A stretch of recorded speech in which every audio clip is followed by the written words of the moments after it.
Hey, what's up, man? How's it going?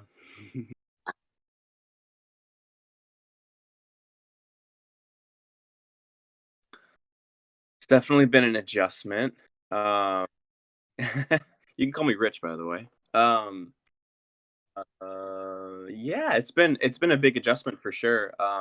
It's been in some ways it's been nice because there's been a lot of like, at least for me personally, obviously I've been fortunate enough to not, um, get sick, or have anyone close to me that's been sick. So I've had mostly just time to kind of like you know, reevaluate what like just more like alone time, and Yeah. time to like take walks and that kind of thing. So that's been good for me because I've been for the last couple of years I've been pretty zoned in on just like working a lot, and I think it's just good to like it's good to have some space. Like some of my projects and stuff got pushed back a little bit, so I've just had more time, and being in like an environment where things are more like low key in general has definitely been there have been positives with that. No, 100%. So I still have to go to work every day. So that part hasn't changed. I will say it's been nice to have everything kind of slow down a little bit as well and be able to like catch up on a bunch of things. And it's easier for me to, go ahead and try and schedule out, all schedule you, for example, and see if you'd be willing to do it, be able to put feelers out there and stuff like that. So, like, there's been positives to this. It's kind of crazy not seeing people outside anymore. um, Mm. that's been slightly You guys bizarre. seen anybody outside? Not really. Not. I'm in Atlanta. I'm Anybody kind of in the outside? suburbs, so there's not really like too many people that are like out walking Where you around that are? much. Yeah, pretty much. Um, I don't know. It's been a little weird. It's been an adjustment, but on the same token, like you said, there's been a lot of positives out of this too. So, uh, it's definitely different for those of you who don't. For those who don't know who you are, like, what do you do? Like, I know what you do, but other people might not. So, where would people know your work at? Sure. So my name is Rich, but I make music and sound and stuff under the moniker Disasterpeace, and I've been doing that for like, gosh, 15 years or something like that. Um, done lots of video games like Fez, Hyperlight Drifter, Mini Metro, um, and I've done some movies too. The one that is most well known is It Follows, which is a Hmm. horror film, 2014, Yep. and yeah, that's and I write a lot of music, and I like technology, so I do a lot of like music, like nerdy music stuff, like programming.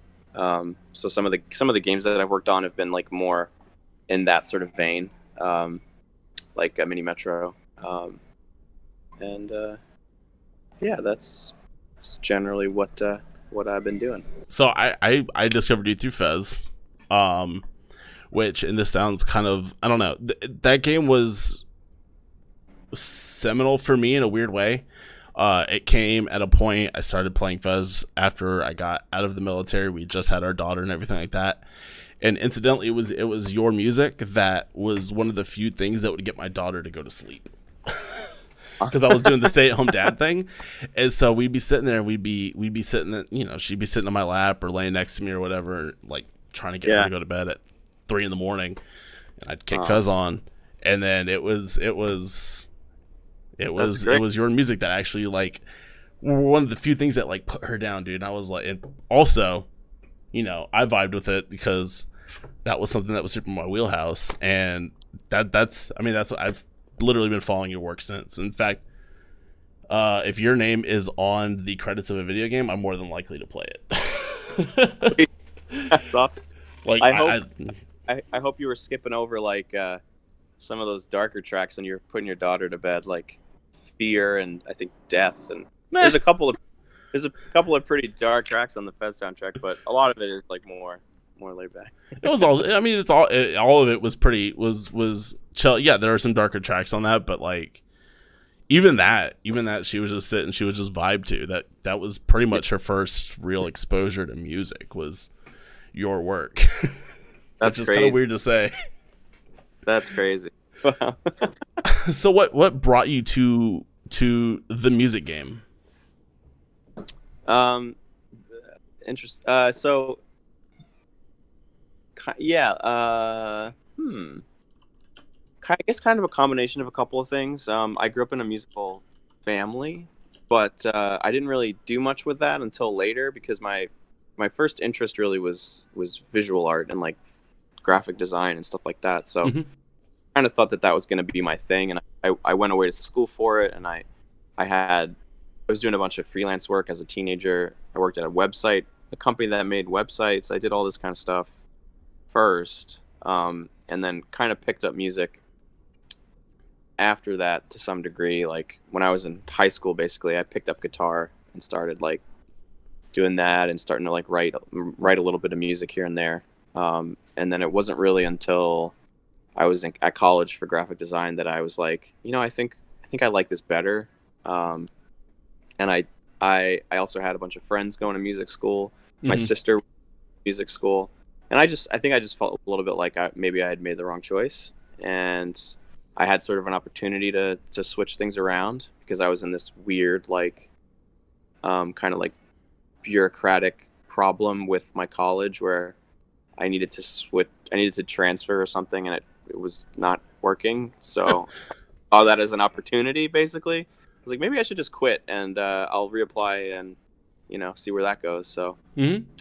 that's yeah. I mean that and honestly, video games were a big part of it because I really gravitated towards music and video games when I was like 16, 17. I sort of like discovered these communities online of people who were recreating, like doing covers and arrangements of old video game music, but also people using old video game hardware to make music, like writing music for Game Boy and the NES and stuff like that. And I was like just getting into music production, and I was trying to sound like a full rock band by myself, and I didn't know what the hell I was doing. So I was like wasting a lot of time trying to figure out how to use compressors and shit like that. And then I realized that I could kind of like emulate classic video game sounds, and it was a little the barrier to entry was a lot lower for Mm-hmm. that. So I sort of started gravitating towards using those kind of sounds instead, and I was able to like start iterating on ideas more quickly. No, that's. I mean, that's you hear that a lot, right? Somebody goes to college for something that they think that they want to go do, and then throughout that period, they kind of just realize that that's not something they want to do anymore, and then you're kind of forced to pivot at that point, right? Because you're like, do I want to keep doing this, or do I want to like change it up? But your change up it worked out for you. It seems like you're having steady work anymore, right? So like, Yeah, I guess that's a solid pivot right there. yeah.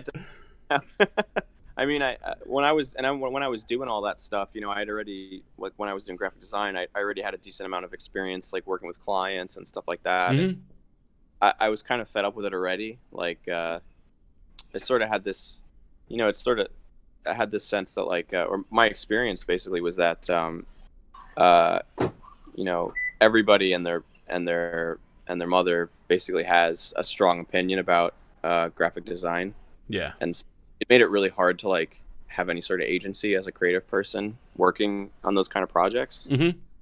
I kind of just felt like trampled over, and this was like early, so that definitely made it easier for me to try something different, even though there was a lot of uncertainty in doing music. And Yeah. anyone would tell you that, oh, that's like the worst profession you could try to like make a living at, because it's so it's just hard to make a living doing that. You have to work really hard, but you also have to be really lucky. There's a lot of competition.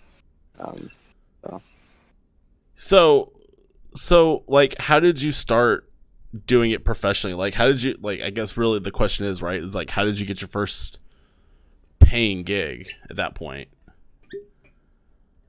Right. Because at some point, you're doing it, right? But if you're just doing it for yourself, you're not making anything for it. And somehow it's been a theme throughout the show, actually, is like, you got to pay the bills somehow, right? So like, how did you end up getting that first paid Yeah, work? it was actually kind of weird.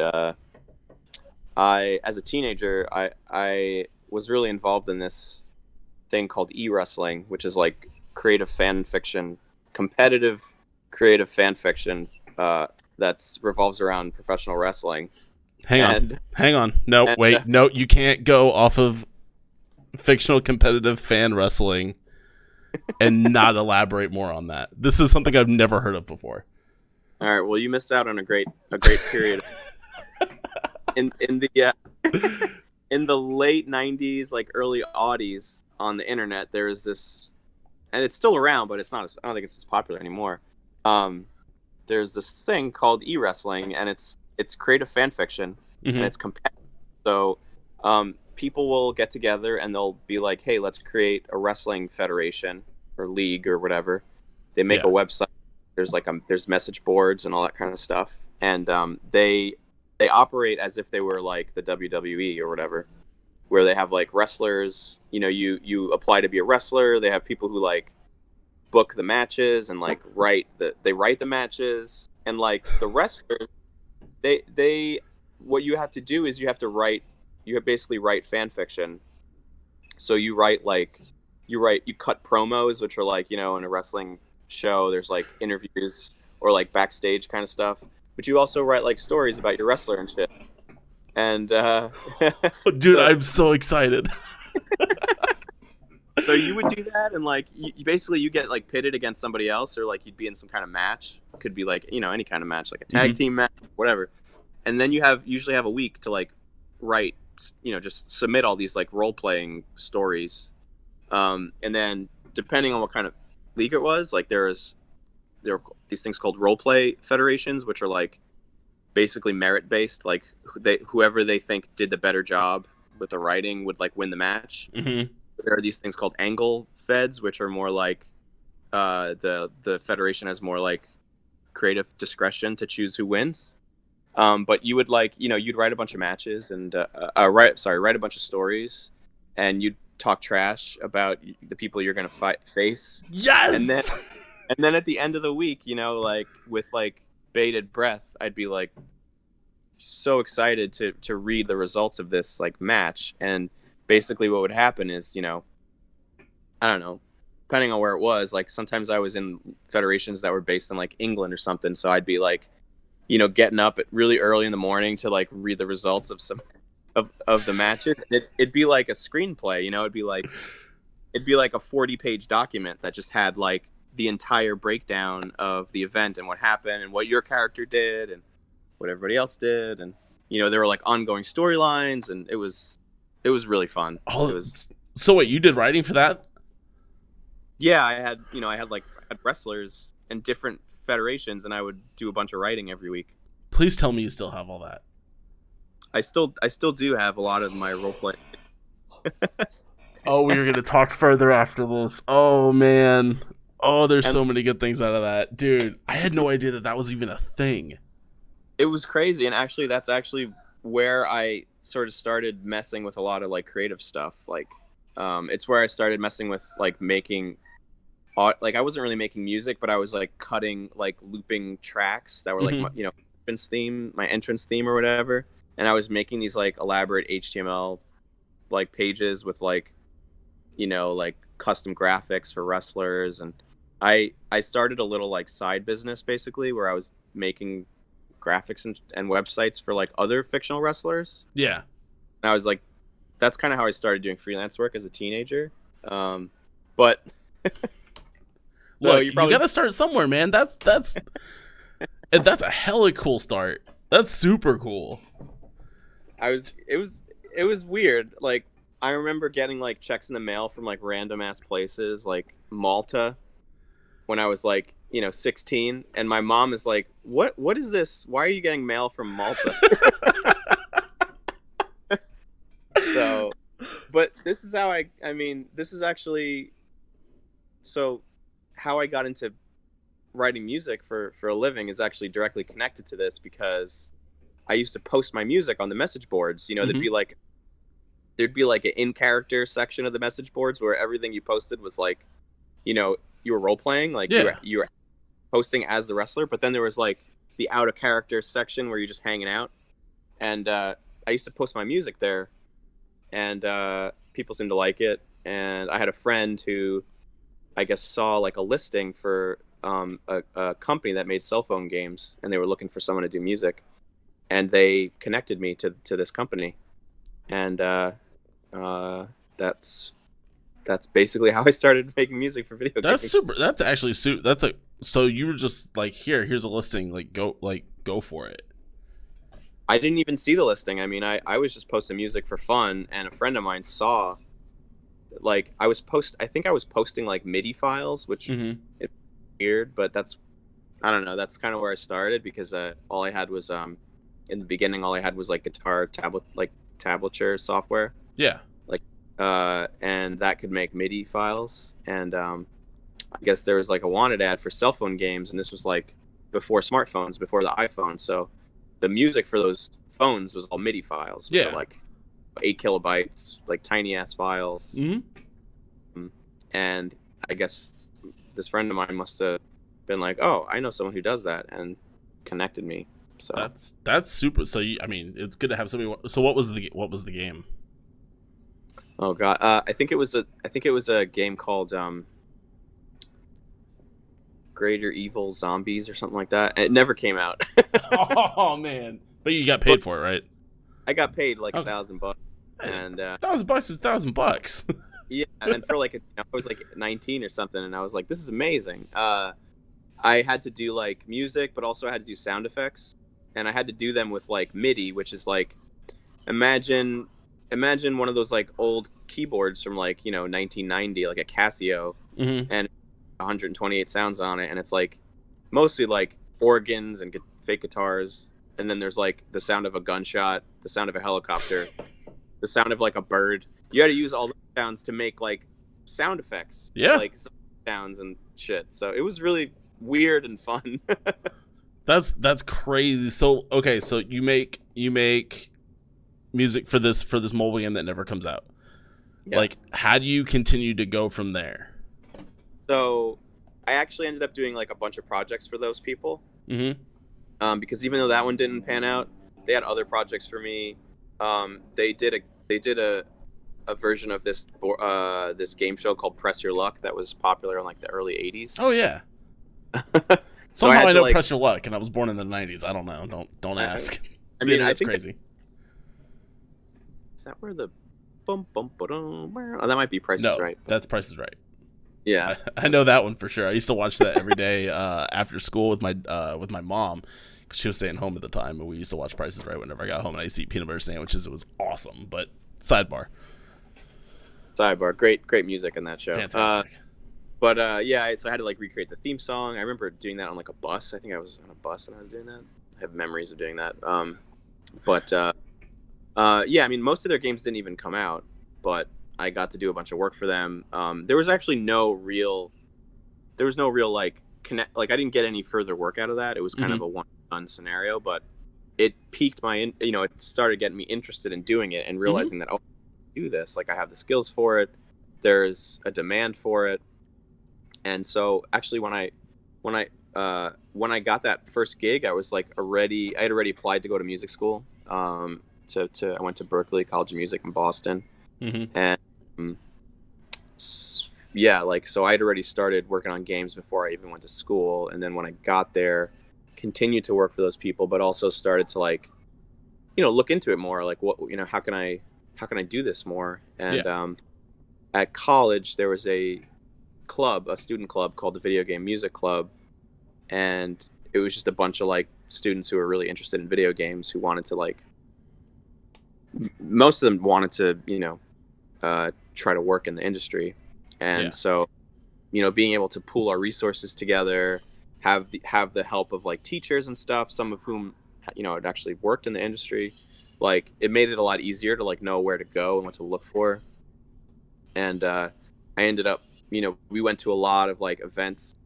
Like there are a lot of like, there are like local game developer events in Boston that we'd go to. There were internships that we would hear about. And so a lot of stuff I mean, I sort of got into games from a couple different angles. Mm-hmm. Like I also did live shows for like 8 years, and I met a lot of game developers that way because I was doing chiptune music, which is like, like retro video game style music, and there's a Yeah. lot of cross between that and game developers like that. There's a lot of overlap as far as like people who would be interested in that. Oh yeah, So 1000%.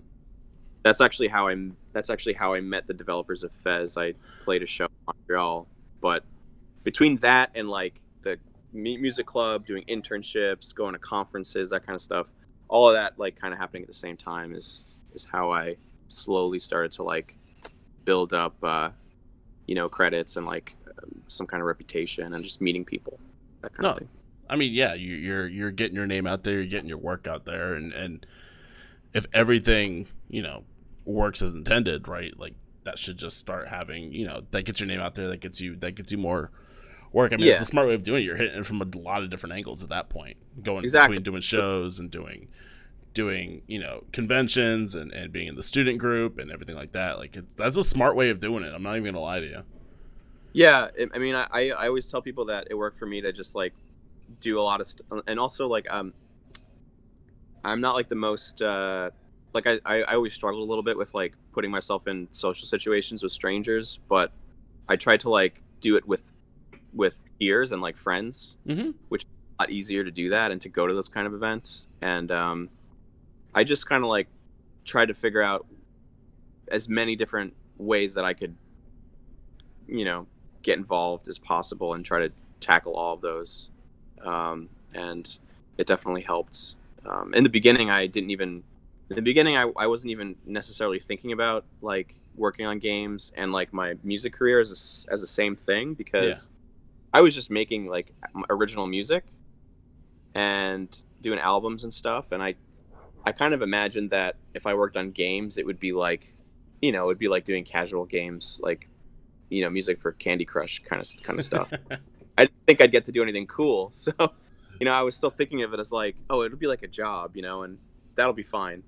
But it didn't, like, after I started doing some independent games and like working with other young people and realizing that, there was actually like an opportunity to maybe make some money doing it. I decided to like fold everything into just a singular kind of concept. Mm-hmm. And that's where I started like making Disasterpeace kind of about not just like my original music, but also like soundtracks and all that kind of stuff.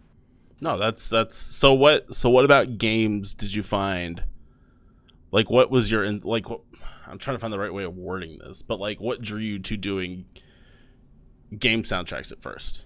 You mentioned that you played video games, but like was there any specific like point where you went, oh yeah, that's an avenue that I definitely want to hit? I mean, I always loved video games. I was always way more into video games than like movies. Mm-hmm. And so between that and like, I think the fact as I learned more about the possibility space with games music, I got more interested in it because Mm-hmm. music doesn't have to just be like purely linear. It can be, you can do like interactive stuff with music. You can have it branch, and you can do you can really do lots of stuff. So once I realized that was a possibility, I got way more into it. I would say that like it was probably around 2007 or 2008, which was like the first time I went to a game jam. And I like, if you go to a game jam, which is like it's an event either online or in person, where a bunch of people who are interested in making games, like, they team up to make these like little game projects in like a day or two. Mm-hmm. And they have And like a certain amount of time to get something tangible out there, even if it's like super rough, but exactly. it's supposed to be Yeah, just like a creative powwow, like workshop kind of thing, where everybody's just kind of collaborating, working together, hopefully learning some new things and making some cool shit out of it. exactly. So, that was a really inspiring experience for me. And I kind of realized at that point that there was no reason why I couldn't learn how to make my own game. Mm-hmm. So I took that and sort of set out to make a game, and found a tutorial online for like how to make like a space shooter. So what'd you try to make this game? What engine did you try to make it on? So I made it with this library called Flixel, Mm-hmm. which is what this game Cannibalt was made with. Yeah. Cannibalt by Adam Atomic, who his name is Adam Saltzman, and he's affiliated with Finji now, which is like a game publisher. They put out Overland. It's one of their recent games. Yes, correct. Overland. So yeah, it was like action script. So this was like way back in the day, Flash based game development. But I found this tutorial how to make a space shooter, and you had a spaceship that moves up and down on the left side of the screen, and you got enemies like flying in from the right side. And I kind of just I had some ideas written down. One of them was like a game where you lick snowflakes.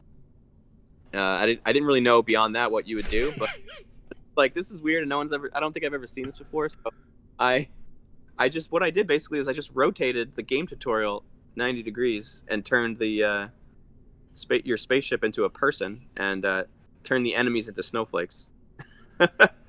And genius. That is how I MacGyvered my way into being a game developer. Look, you gotta start somewhere, right? Somewhere, right? But once I did that, I started thinking like, well, what can I do with this? I knew I want to do something musical. Like, that was part of the idea initially. Was like, okay, if you have a game where you lick snowflakes, it's kind of dumb. You got to do something interesting with it. So you could do something good with licking snowflakes. I'm not gonna lie to you. So I made a musical game. It's called January, and it's floating around. You can play it. But it was sort of my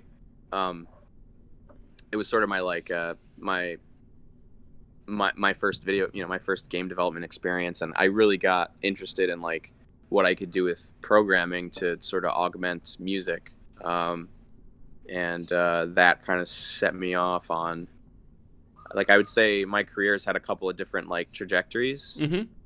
On film, and I've done a lot of game stuff, done a lot of live kind of stuff, and I got really into programming and like music technology type stuff, and that sort of sent me down that path. No, that's you don't hear that very often, where somebody who's working in the field in one aspect has actually gone and like done the complete other side of it, right? Of actual game development, at least to mess with it, right? Like, that's, hang on, I have to write down January because you realize I'm going to be looking this up, right? And trying to find this out. My website, /January, I think it should pop up. Oh, snap. All right, bet. I know what I'm doing later today. So I think it's actually more common now, like, that sound designers and people who do audio and games are getting more involved with technical side of things, because there's really I think it's expected more now. Sorry, I don't know if you can hear that. No, you're good.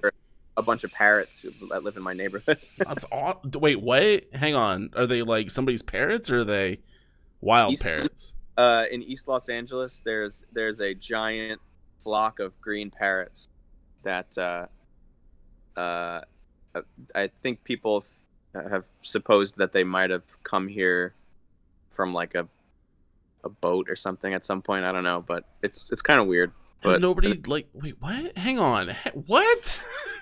Yeah, there's a shit ton of parrots living in Los Angeles, wild parrots. That is absolute. I've never heard that before. When I got here, I couldn't believe it. I was like, parrot? I didn't think we had parrots in America, like wild parrots. Not wild parrots. But anyway. Look, hey, tangents all day. That's what this show's about, really. It's like, hey, we'll talk about this, but we're going to go somewhere else with this now. Yeah. So you'd mentioned how you met the guys who created Fez. Most well known, obviously, would be Phil Fish. Yeah. Known for Fez, and then subsequently the implosion of said man. But how did they get in touch with you and making Fez? Because I would say, and you can tell me if I'm wrong. Like, you can correct me if I'm wrong. This is the layman's knowledge, right? But that's where, like, I mean, that game was huge because it was the first arcade or Xbox Summer of Arcade game, or one of the first ones that had Braid and Yeah, Super Meat Boy were the first round. Incidentally, all Indie Game the Movie games, but it, besides. it was part of the first wave of like really commercially successful indie games. Mm-hmm. I think it was like a year after Braid. I think Braid was and Super Meat Boy were two of the absolute first. But yeah, so that was just like a really good time to be working on a super hyped up independent game. Mm-hmm. That game had been in development for like 5 years, I think. Yeah. Everybody knew about it. It had already won awards, even though it hadn't come out yet, which is kind of hilarious. So I was so excited and grateful to get the chance to work on a game like that. And I mean, when I was hyped for it too, because I just loved the concept of it. It was such a novel concept, that sort of like, I don't know what you call it, like isomorphic kind of perspective, where it goes 2D 3D, like is a really cool idea for a game. Yeah, I mean, it's been 8 years since it came out, as of like a day or two ago. I saw that on Twitter that you posted. I was like, oh my god, it has been 8 years. Holy shit. I started keeping track of like the birthdays of all the games I've worked on, because I need like excuses to use social media, because I have no desire to use it. So I don't blame you. Don't worry. I wish that I didn't have to. I know. I feel like I should probably use it a little bit, because it's good for people remembering that you exist to some degree. But yeah, it was just such a great opportunity, and it was such an easy game to work on. Mm-hmm.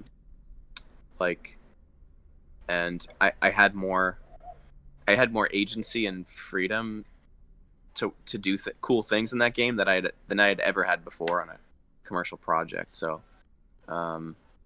like I worked really closely with the programmer Renault on that game, and he built all kinds of crazy tools for me to use. I'd have a whim, like some idea about how I wanted the music to behave, and he would hook me up with the feature. Wait, really? Yeah. So there's like a lot of like example. So there's a lot of cool stuff.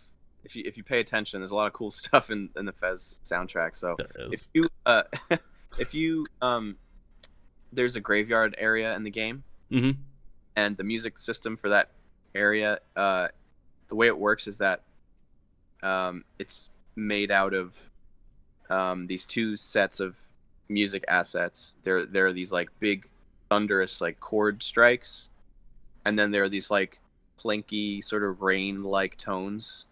And the idea is that the structure of the music is meant to mimic the structure of a thunderstorm. So you'd hear a big chord strike, it would pick one randomly, right? Mm-hmm. And then it would crossfade into like the same chord but like plinky little rain notes.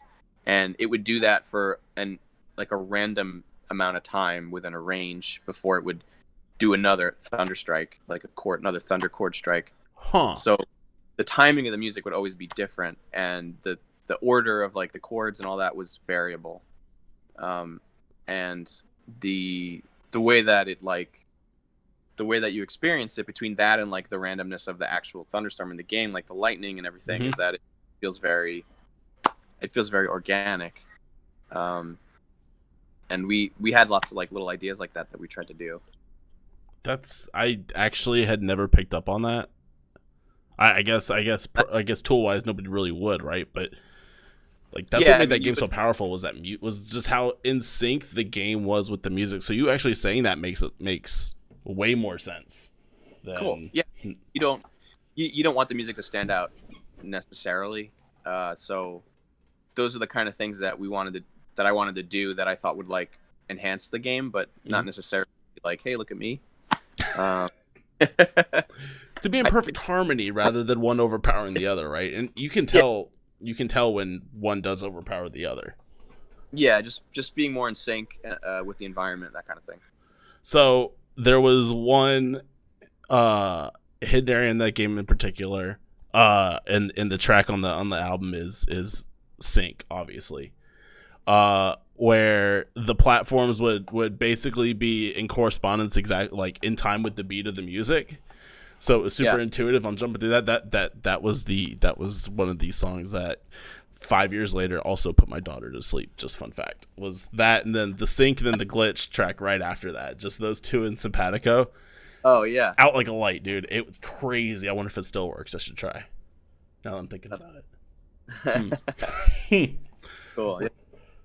So like, it's been 8 years since Fez. If you could go back to that game and change one thing, what would you change? Oh, I don't think I've ever been asked that question before.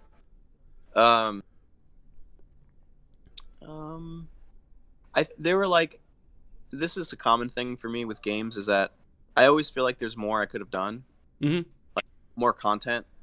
Like for instance, in Hyperlight Drifter, there's a whole section of the north part of that game that has repeated music from like another part of the north. Really? And for the yeah, like most levels in that game have their own music, but there's a couple of areas in the north that share the same track.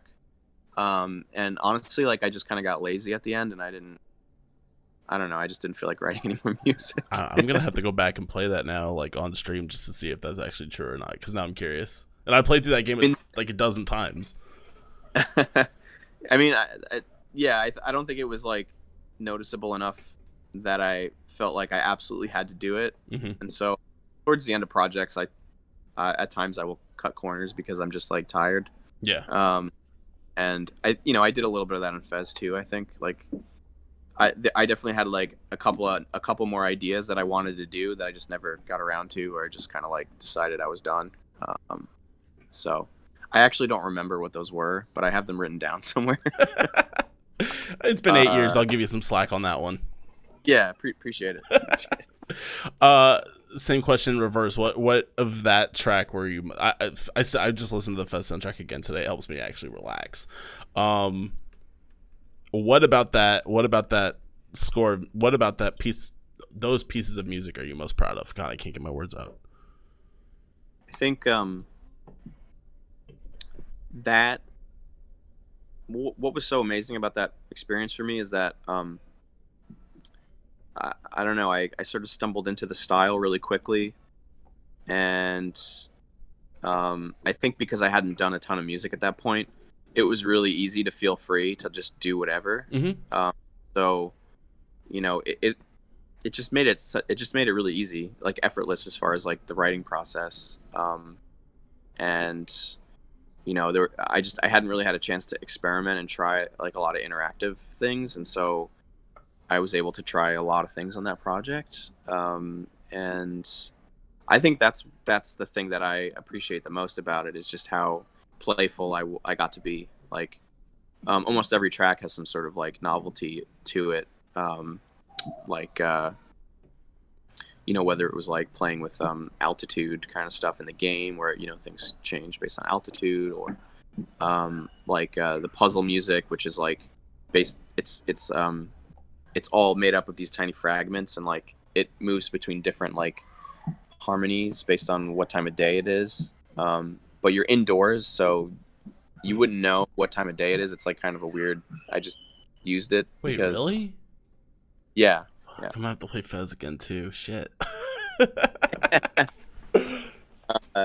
There's just a lot of stuff like that. There's a track, I think it's called Spirit, and it's basically all the black keys on the keyboard. Just 'cause it's good. Just because it's fun. So yeah, I don't know. I felt very playful and free to try stuff.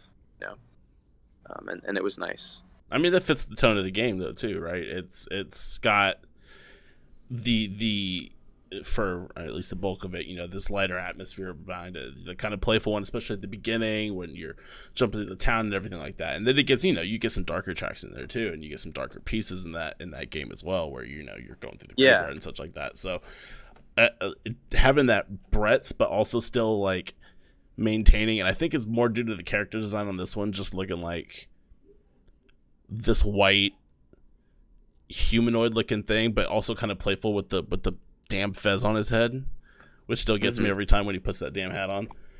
Yeah, like it still gives it that playful feel of like, hey, this is just a crazy world, a crazy landscape of puzzle solving at a point, right? And Yeah, figuring out, putting all these pieces together. So that's, the music in the game actually also, once again, go completely in simpatico with each other with that. yeah. I think, and I also think that the music kind of sets you up. It sets you. It's set up to like subvert your expectations in the beginning, because in the beginning of the game it's just a 2D game and you don't necessarily know what's going on. And like stylistically, the music for that area is kind of like it's meant to be like demo scene music. Yeah. Or like, if you remember like the music that you'd hear in like I don't know, like a serial code, like a keygen program, Yeah. the 90s or something. Just kind of like light and fun and like cute, flat kind of music. And then, obviously once you discover that the world is not what it seems, the music kind of opens up and gets more. Not only the music, but the entire game opens up, right? You just get, hey, here's a bunch of doors with some worlds you're going to get into, and then the music at the same token kind of just expands as well as soon as you start hitting that 3D blockager style. It's honestly, dude, that game's gameplay and soundtrack are perfectly in sync. It's still something that I always want to go back to. I need to find more time to do it. But like I said, that's been a seminal thing. So I'm gushing over Fez because it's probably one of my favorite games of all time, and also one of my favorite soundtracks of all time. So like that's what made me so stoked to have you on. Awesome. Monsters Ate My Birthday Cake. You hit that next too. That's a.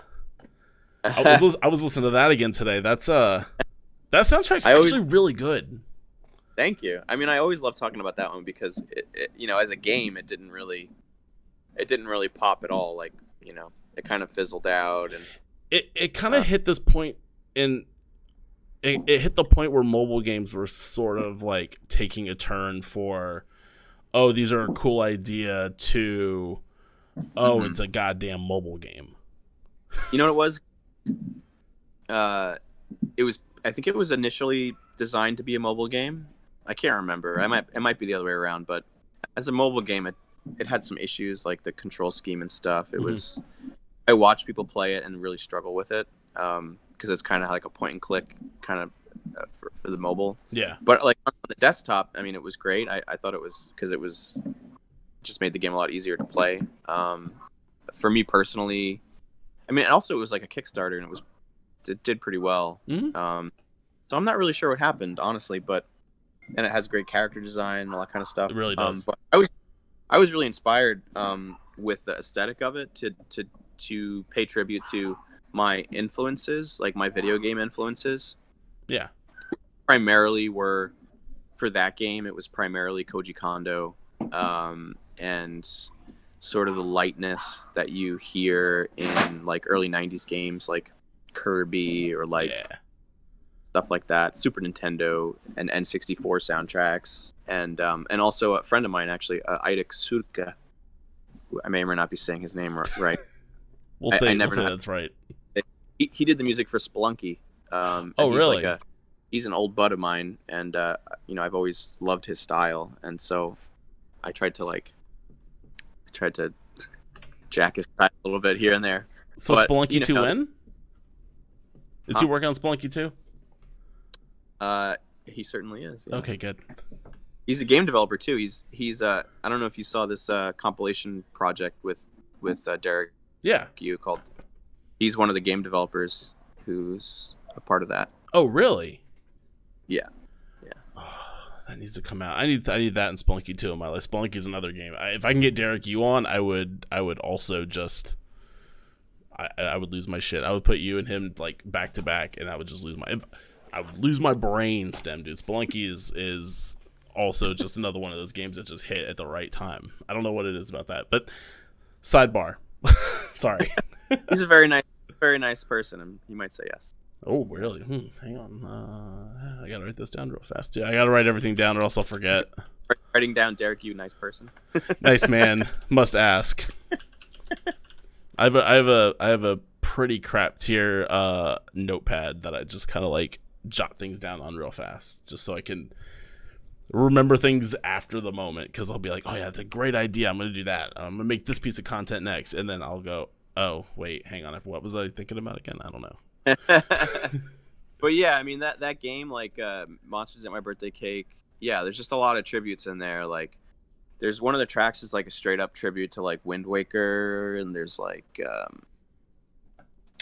there's a lot of little details that I pulled from like old Koji Kondo, like Super Mario World and like you know, Nintendo type stuff, chord choices. There's just a lot of like I just loved how Koji Kondo and a lot of game composers from the past have like taken other genres and like combined them and like mashed them together to create like this like unique, very video gamey kind of style.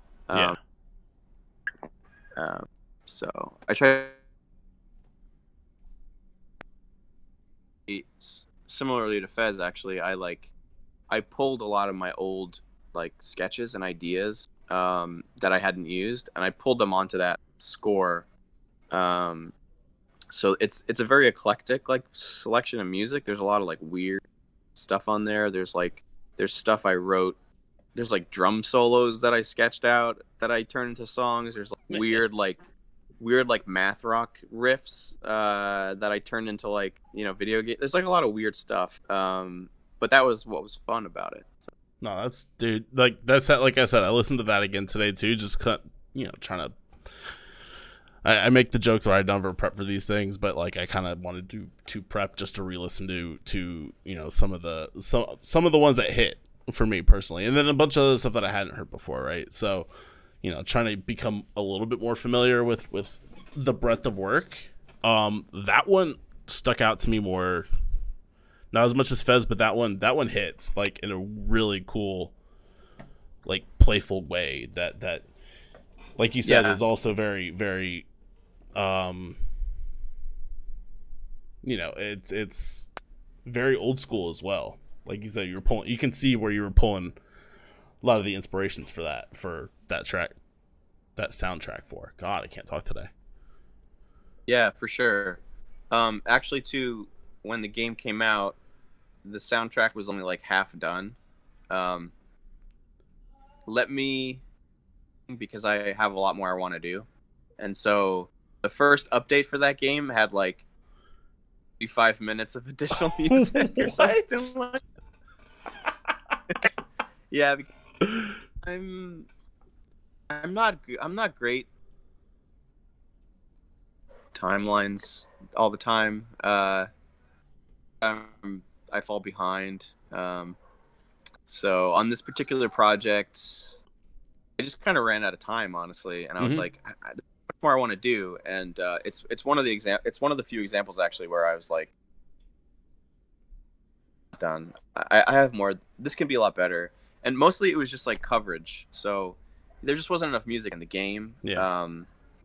Wanted there to be unique music for like situation. So you know, every like world map has 2 tracks. Like every like unique encounter pretty much has a unique track. So there's a shit ton of music in that game. There's like 50 something. That's the kind of the joy of modern.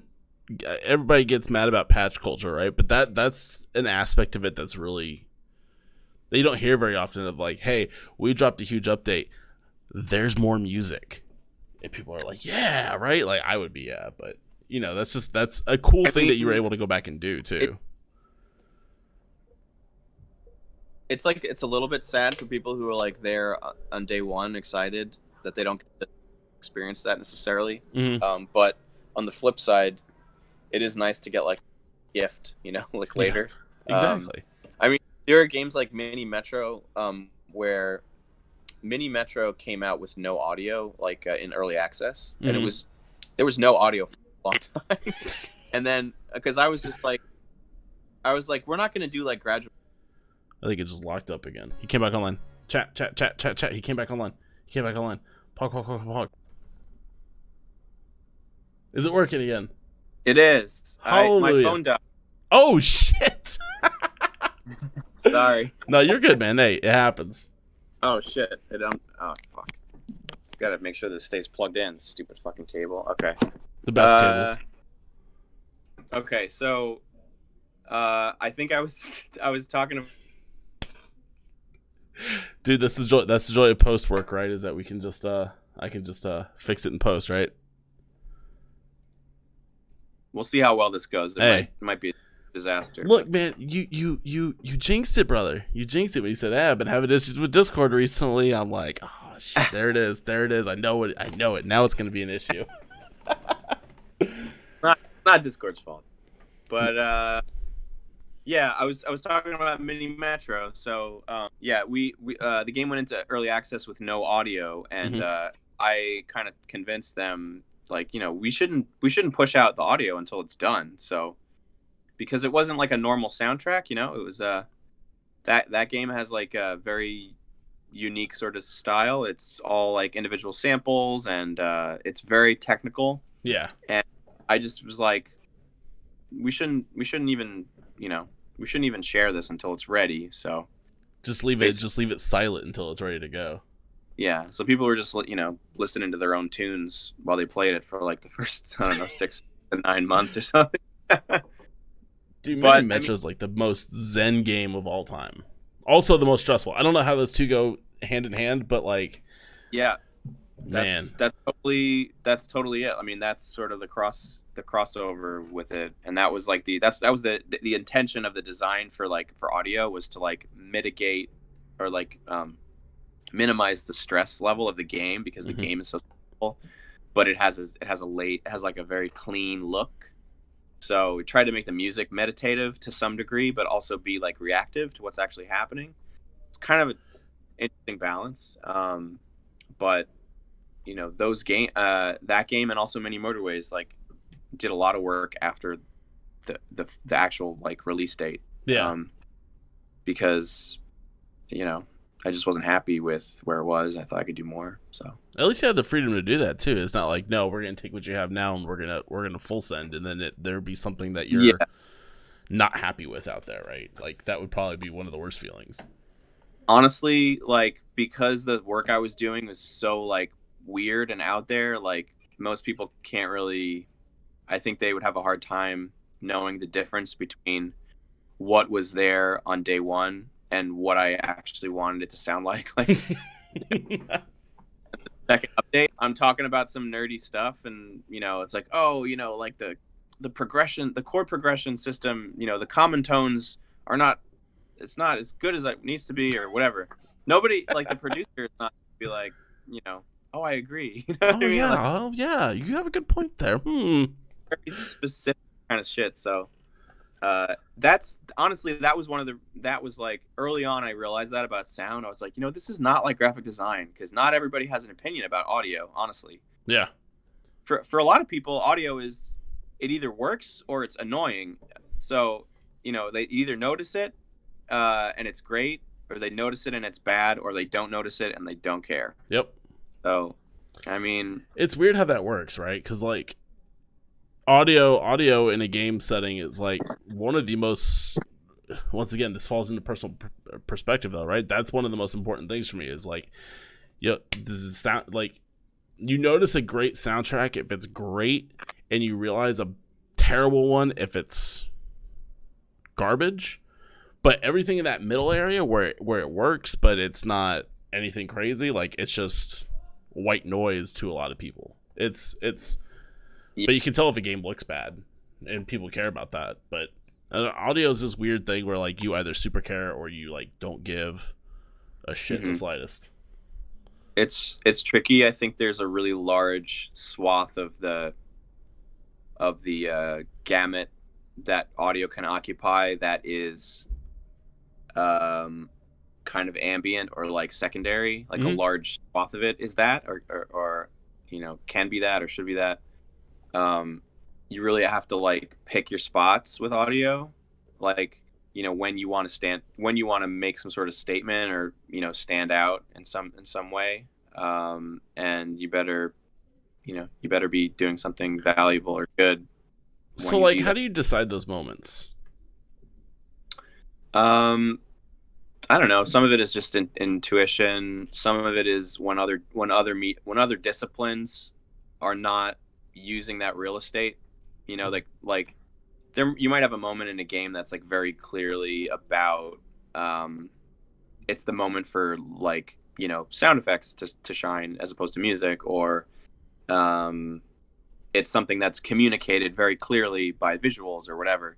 Mm-hmm. Those are moments where audio may take on more of a support role, Yeah. but there are opportunities to lead with audio, or to make more of a statement with audio, or to fill in information that other disciplines are not giving the player. And like that was a lot of the fun in Mini Metro. It was like, how many layers deep can I go down to like fill out this experience with like little subtle things that maybe are not immediately obvious, but there's a lot that the audio does to try to reinforce the design of the game, but then there's also stuff that the audio does that's like it's kind of like doing its own thing to some degree.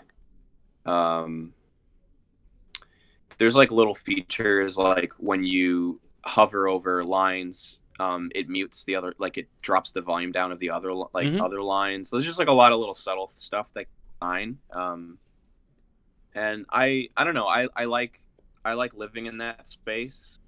It is a little bit dangerous to get, because you can really quickly get into like mad scientist syndrome where lots of crazy shit that nobody notices or is going to care about. And as I've done this for longer, I'm trying to do less of that. I'm trying to make sure my decisions matter more, and if people would even notice or care about. So it's always striking that balance, right? Of like, are you going to, like you said, get absolutely bonkers with it and do a bunch of stuff that nobody's ever going to realize, but also you still want to like flex the muscle as well, right? Like, hey, I know this is what I'm going to do because I think it's cool, and it's the balance of that. So I didn't know at first that you did the soundtrack for Mini Metro either, and I think Discord's eating its own shit again. Sorry. Hang on. Maybe this will work. Maybe just do audio. Okay, sure. I mean, we'll see if that works better. It's shoving less through the pipe, right? Yeah. So, yeah. So I never, like, it took me forever to realize that you did the soundtrack for Mini Metro, which that game is, like I said, it's been my zen. I introduced it to my dad too, and now he plays it like just now recently, just nonstop. That's like his game now. It's. I'm gonna have to let him know that I actually talked to the guy who did the soundtrack. That's awesome. Yeah, I think it has a broad appeal, because it's just kind of a, I don't know, it's like you said, it's sort of meditative, but it's also panicky, and there's as much or as little strategy to it as you kind of want it there to be. Mm-hmm. So it's just kind of a nice pastime. No, for sure. And then, yeah, I mean, Mini Metro's fantastic. Like, if I'm talking to Chad at this point, if you guys haven't played Mini Metro, you guys need to like hop on that. That's like literally the most zen experience in the world, but also hectic as hell, and you're gonna get really mad when you make dumb mistakes, especially when building your Metro. So definitely pay attention to that. You always do. That's sort of the message with both of their games. You always lose. Nope. No matter what you do, you're gonna screw. You're gonna screw it up somehow. Yeah, I think there's a little bit of some sort of subtle commentary about like overpopulation or something. No, it's true. I could see it. I could see it. There's two more things that I definitely wanted to hit, and one of them is Hyperlight Drifter. Sure. Which that is a very dark piece of work. There's lots of moments where there's sheer quietness. Yeah. How was working on that project? Because that game is also just like super dark, and like deals a lot with death, and like God, what's his name? It's on the tip of my tongue. The lead designer of it. Alex Preston. Yeah, with him and dealing with his heart problems and things like that. Like that game is a fascinating game if nobody's played it, and I'm probably going to be playing it again, like I said, again here soon. But also just like for Preston, I listened to a bunch of interviews about it when the game came out. It's like super like important to him, and it's amazing that we're getting a sequel of that too. But how was working on that soundtrack? Yeah, I think it was. I think it was. He made it personal in a way that was nice. It was very hard. It was a very hard project, and I think part of that was just that I was coming off the heels of Fez, and I knew that was sort of the reason that I was approached for that project, and Mm-hmm. and so I saw it, and I saw it being somehow connected, even though it's a very different kind of game. And so I knew that I kind of like saw it as a stepping stone or like a next step. And I knew that I wanted to differentiate it from Fez. And I think very early on, actually, I think we nailed sort of the sound of it, because tracks like Titan and the music that plays when you're descending in the elevator to like the final area of the game. Mm-hmm. I mean, that's music that I wrote very, very early, before there even was much of a game. Like when the Kickstarter was going on. I mean, there wasn't much of a game at that point.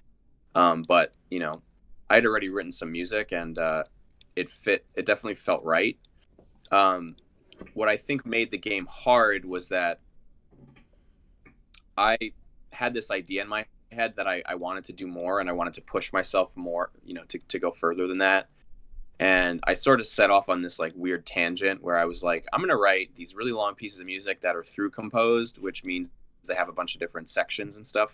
Mm-hmm. Kind of like almost in a classical kind of style, without really like giving, without really like trying to actually put something like that in the game and see if it would work. And obviously it didn't work, because you're changing scenery so frequently, and you're moving between exploration and combat and all this kind of stuff. Yeah. And so I had to let go of a lot of these sort of grandiose ideas about what the music could be and sort of focus on something simpler.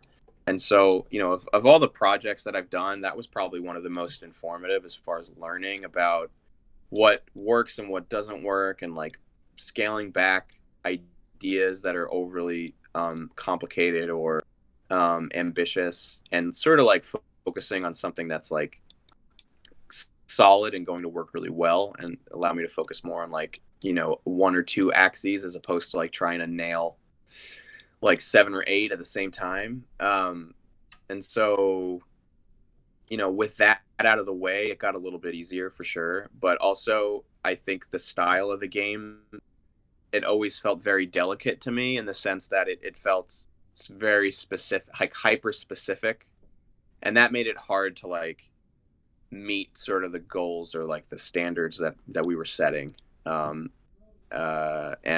also, there's a large, even though I think the music succeeds at being like consistent, like it feels like it's all part of the same universe. There's a lot of variety from track to track, and that was hard. That took time to figure out. On Fez, there was a lot of rehash, like a lot of music that I had already written that never used, ideas and stuff. On Hyperlight, there was some of that, but there was a lot more new content that I wrote for that game. And the style was just different. It's not a particularly melodic game, and that was on purpose. Yeah. And as we developed the sound, we sort of came to the design where boss battles would have the most like overt, structure and like themes and melodies and stuff. And a lot of the music that is in the environment is more kind of like sparse and ambiguous. And I think of all Hyperlight has one of the most ambiguous like scores, like certainly that I've ever done. And when you're living in that space, like decision making starts to feel very like subtle. Mm-hmm. and that's part of what made it so challenging to work on, because it's just a lot of subtle decision making about the way things should feel and the way they should sound, and that sort of thing.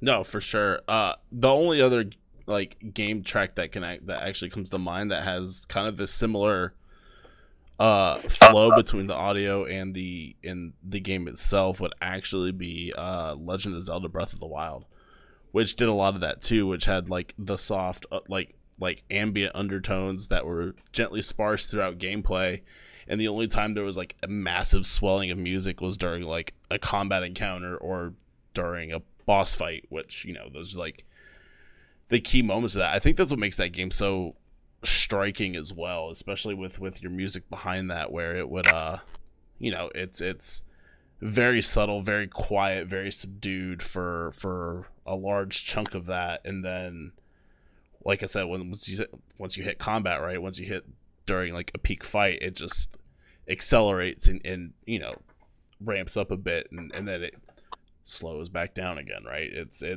a super cool dichotomy, but I could see why that would be tough to work on too. Yeah, it worked out. I think it worked out really well. It definitely was challenging at times, like really just nailing down the feeling that we wanted for different areas and that sort of thing. And then also, you know, on top of nailing down the locational feeling, you also needed to nail down the variety, like the variance of the music when you know, the difference between, you know, being above the surface and being below the surface, and you know, being in combat encounters. And so a lot of the music has like stages to it. It has like, you know, dynamic stages, like 3 or 4 or 5 different variations. And so, you know, that presented lots of interesting challenges and obstacles. You know, a good example that I can think of is in the north, in the exterior of the north. That piece of music, I think, is called The Winding Ridge. And the way that was designed was sort of weird, because I wrote the second layer first. So the second layer is sort of like the structure of the music. And the initial layer is actually like these little bits and pieces that fill in the gaps of that. Yeah. And so I wrote it backwards. And so when you first like enter that area, all you're hearing are the responses, musical responses to an idea that you don't know what the idea is yet. And as you move up the mountain, you start to hear like what the actual statements are. And so there are like lots of little things like that where I was just trying to like play with, you know, What's how up, you guys and gals? Welcome break back. up a musical experience vertically. Like by vertical, I mean like in layers. Or like, you know, there's this, you know, there are these moments in the game that we called vistas, which are like when you have this nice, like, it's almost like a cutscene where you have like a view of like a giant titan, like a, you know, a dead titan or something. You know, and we would kind of, you know, we would make the music feel more like, I don't know, just emo, like more or something. Yeah, and you know, yeah, figuring all that out, figuring out how to take the same idea and like present it in different ways was you know, it's a very traditional style of scoring for games, but one that I hadn't really done a whole lot of. So Yeah. so it was you know, it was good, a good experience. So I got really excited one day after the Hyperlight 2 announcement came out, and there was talk all over Twitter of, oh, is Disasterpeace doing the soundtrack again? Is he doing the soundtrack? Is he doing the soundtrack? And like, I couldn't find any concrete answers, and so unlike everybody else, I just straight up added you on Twitter and said, hey, are you doing the soundtrack for this game? And you wrote back, you're like, yeah. And I was like, yes! That was probably my most liked post ever, because, you know, I got a confirmation that you were doing the soundtrack. So yeah. How is work going on that? It's going. It's a big project. And there's actually 2 of us doing music at the moment. So we'll see. I'm not entirely sure how it's gonna, you know, how it's gonna break down, because we're still working on it. But it's been a very educational project for me. I mean, because it's you know, if you saw the first trailer for it, first of all, it's not a sequel. It's a totally different game. Yeah. And it's a 3D environment type game, so it's a lot of new challenges technically, beyond the music. We're doing a lot of really interesting stuff for audio. Mm-hmm. That's been just a massive learning experience. Uh, so yeah, and also trying to figure out how to make it unique and different from Hyperlight. So that quest continues. Yeah, right. So, I mean, this project's also now being. It seems like every time you work with Alex, it's going to be a learning experience at some point, right? Well, yeah, I think for me personally, I seem to gravitate towards that. Like I like to do different things, but it's been a very difficult project, another multi-year project. So, I definitely get an itch to do nothing, or like to work on less after these big things. So, see how I'm feeling, next year or whenever. Yeah, I mean, look, it's all an experience, right? And I mean, I don't want to say it's burnout, but like the urge to do nothing is, I think, real in anything you do for a long period of time, right? And you just kind of want to just take a step back and just like take a breath and not have to think about it for. It's probably healthy for the brain too, just to step back and like realign yourself and get back to that doing nothing state. I go through that with making stuff. I'll just go through and I'll just be like, look, I need to take a couple of days off and not talking to a microphone and just zone out and play something alone with cuddling with my bottle of whiskey and just not talking to people, which would be nice. But it's something that I love doing, and obviously you have a passion for it as well, for doing it as long as you have, right? So you always go back, but I don't think it's a bad thing to like take that step back and rejigger yourself.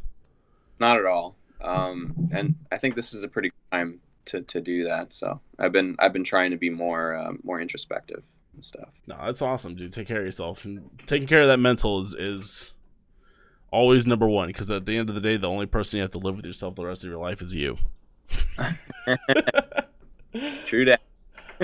So you've also stepped away from video games as well and done movies, done actual film. The one that instantly comes to mind for me, and this was, I promised my wife I'd tell this story because she was super excited that I'd be talking to you too, but she was like, oh, you have to tell him about the one time where we started watching It Follows, and I was making drinks, and you yelled at me from the living room that, oh wait, baby, Disasterpeace did the soundtrack, even like before anybody knew anything, right? As soon as that first chord hit, I'm out there yelling, the dude who did the Fez soundtrack is doing It Follows. So like, how was working on that? How was working on a horror flick? It was a very interesting educational kind of experience, and it was made weirder by the fact that they temp scored the movie with music from Fez. So I sort of had to like get over that and wait, really?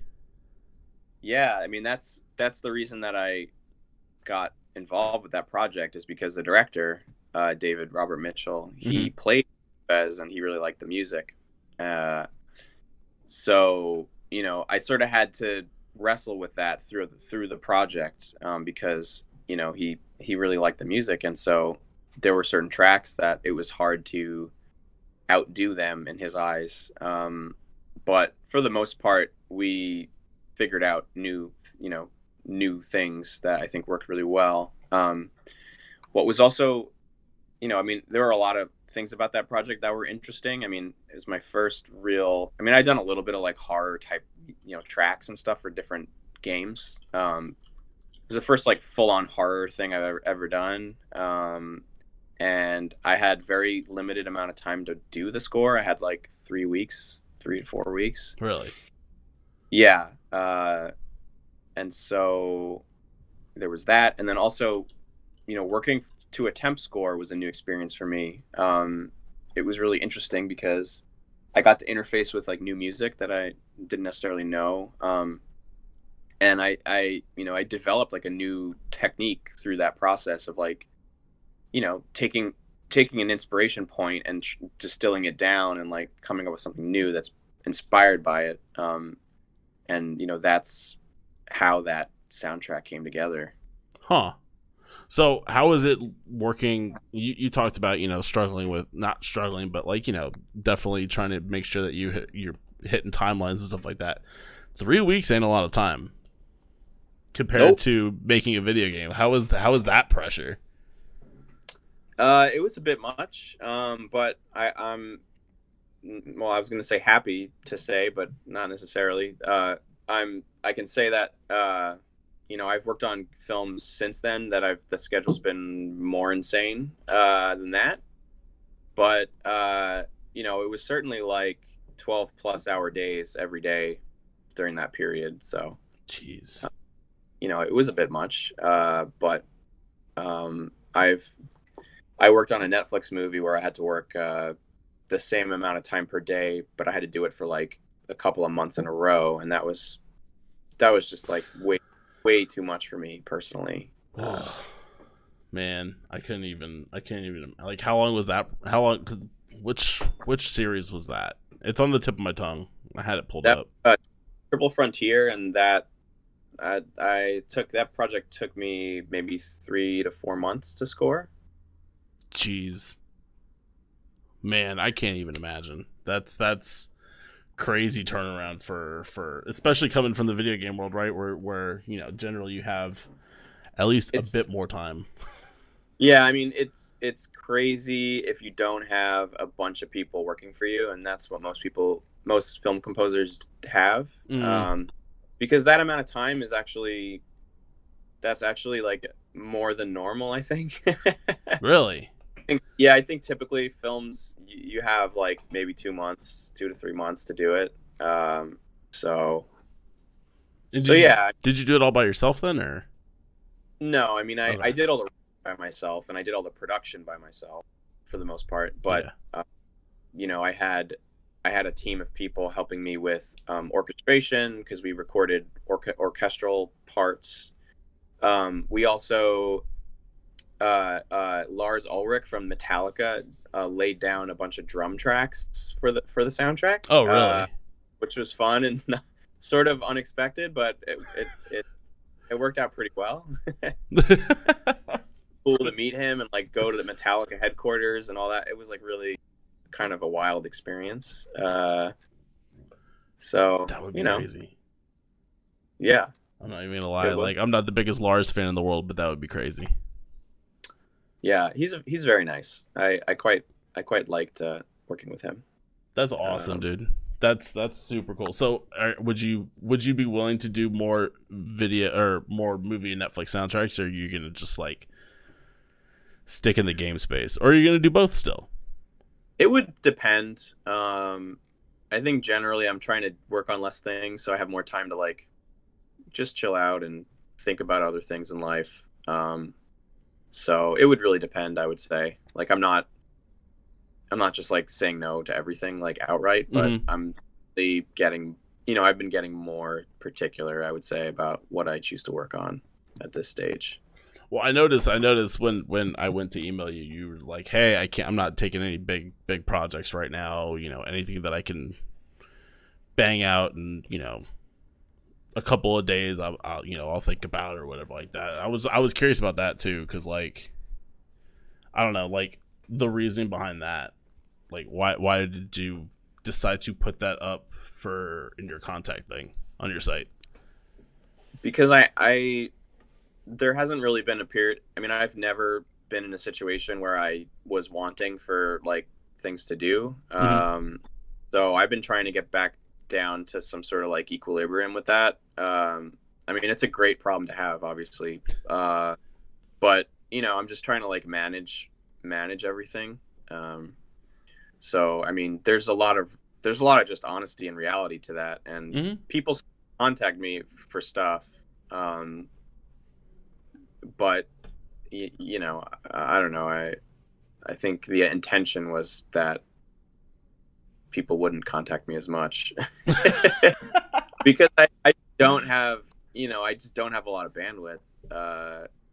and I think I'm just trying to like I'm trying to get to a place I think where I can just be a little bit more proactive about what I'm doing. And I mean, I guess in an ideal world, I could just, you could just like turn on a dime and decide to not to stop doing what you're doing and to do something else. But no, I